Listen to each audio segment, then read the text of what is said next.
I woke up one morning, told my little brother, man, one day I wanna make it, one day I will be great. Wanna be on TV, wanna be on stage. He said, bro, I got your back 100% of your way. I looked to my pop, said we've been through a lot, man. Now I'm here to show the world who I am and who we are and what we are. Legendary bloodline from the B.I. Mama, I'ma make you proud. This is Kenneth Yates with MMAabsolute.com, and we're joined via Skype with UFC fighter Shane Del Rosario from his home in California. So Shane, how has your training been coming along for your UFC 146 fight? It's going well, it's been hard because I was in a bad car accident last year, April, so I was out for about 8 months, but I'm getting close to 100%, training hard. I'm about 10 weeks out from the fight, and things are going real well. I'm just happy to be back to be able to do my sport, to train, and just, to be active again. And, I was disabled for a while, and it just stuck not doing what I wanted to do, whether it be training, hanging out, going to the beach, hanging out with my family, whatever it was. Now, speaking of your car accident, that almost derailed your entire MMA career. Talk a little bit about how you got, through that and you overcome such a enormous obstacle in your life. Yeah, I mean, the biggest point was too that it happened at a horrible time. I fought the first night of the Strikeforce heavyweight tournament, and then I was made an alternate. So I had a chance to fight Cormier and be in the finals there. If I would have beat him. And so it was going to be a big year for me.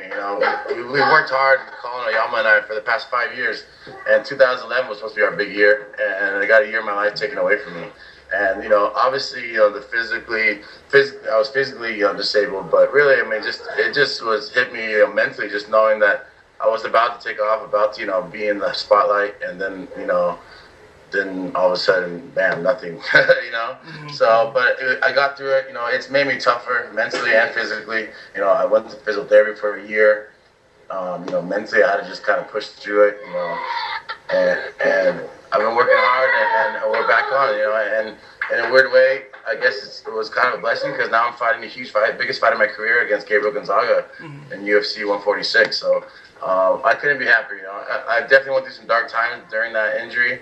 But things are turning around, and I get nothing but happy and grateful for what my life has become.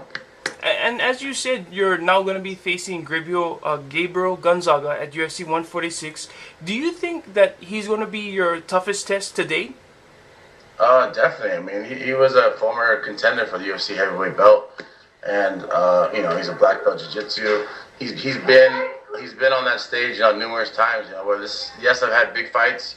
And I've been in Strikeforce, but this is my first UFC fight and my first fight in a year. So definitely, it's a step up in competition, and and obviously, on a bigger stage. But I'm excited for it. I mean, this is the reason I've trained for 6 years, every day, day in, day out, is to be on this. This is finally, what solidifies that I've made the right decision in being a professional athlete and being a professional fighter. And to be in the UFC is like the NFL, NBA. So I couldn't be anything but happy. Now, speaking of the UFC, you have an unblemished record of 11-0. You finished all of your opponents in the first round, except for one. And that one opponent, you knocked him out in the second round. Did you is it surprising that it took you this long to get in the UFC, considering the accomplishments you did in your career? No, I mean, Colin Oyama and my coach, Jiva Santana, I mean, this is kind of what we mapped out. When I walked into his gym 5 years ago, and, he didn't really have any heavyweights at the time, and he saw me, and he asked me, do you want to do this? And I was just graduating UCI, and I was kind of making a decision whether I'm going to go to grad school, or, I was thinking, well, I'm going to give this a try. And so I gave it a try, and, we planned it out. We didn't want to go call the best guys right away and just try to get to the top right away. We took our time. We paid our dues in the sport. I trained. I've learned for the past 5 years, and we took our time, and now we're here, and it's exactly where we want to be. I'm 11 fights in, 9 Muay Thai fights, and I feel like I'm prepared and ready to really test myself against the best guys in the world. Now, a lot of people don't realize this, but your family is actually from Hawaii, right? Yeah. All my family's born in Lanai, and most of them live in Oahu or Lanai right now. and just my immediate family is out here in Southern California.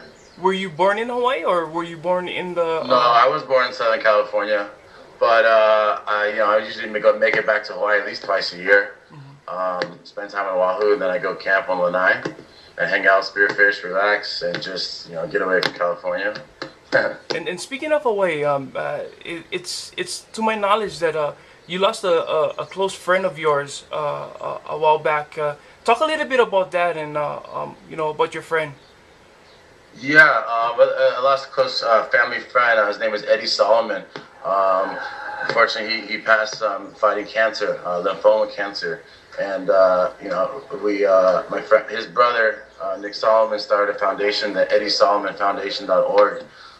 He was a professional bodyboarder, and his thing is he always charged. He was always out in Pipeline, the Wedge, out in Tahiti, Australia, all over the world.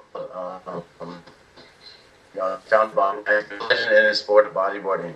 And, a thing like that, I went through an accident, got a year of my life taken away. But when I put in perspective, I wasn't fighting cancer. And I've had numerous friends, the Harhay family, my aunt, a lot of people fighting cancer, the Wensley family fighting cancer. And to me, that's like one of the most difficult things to go through. And it kind of inspired me to get through my injury and back into the cage and realize, how important it is for me to get back to my career and start fighting and winning fights again. So kind of through this, we're just trying to raise awareness, for cancer, for Be the Match Foundation, just to get not only awareness of yourself, but to see if you're a match for someone, because you can save someone's life being a bone marrow transplant or blood temperature transplant. And did he have a foundation where if people, wanted to learn more or get involved somehow? Yes, definitely. It's called the Eddie Solomon Foundation. You can find it at EddieSolomonFoundation.org or the Be the Match Foundation. Well, thank you so much, Shane, for your time. Best of luck in your upcoming fight. In closing, is there anything you'd like to say to anybody? Any shout-outs or any last words? I just want to say thanks to all my family, my friends, my teammates.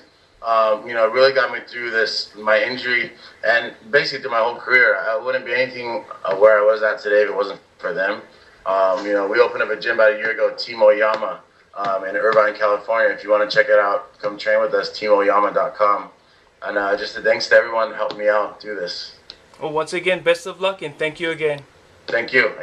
Nobody gonna stop or move me. Big changes from the old to new me. My life is ain't no movie. With your light shining right through me. This is my time to shine. I said it's my time to shine. I said it's my time to shine.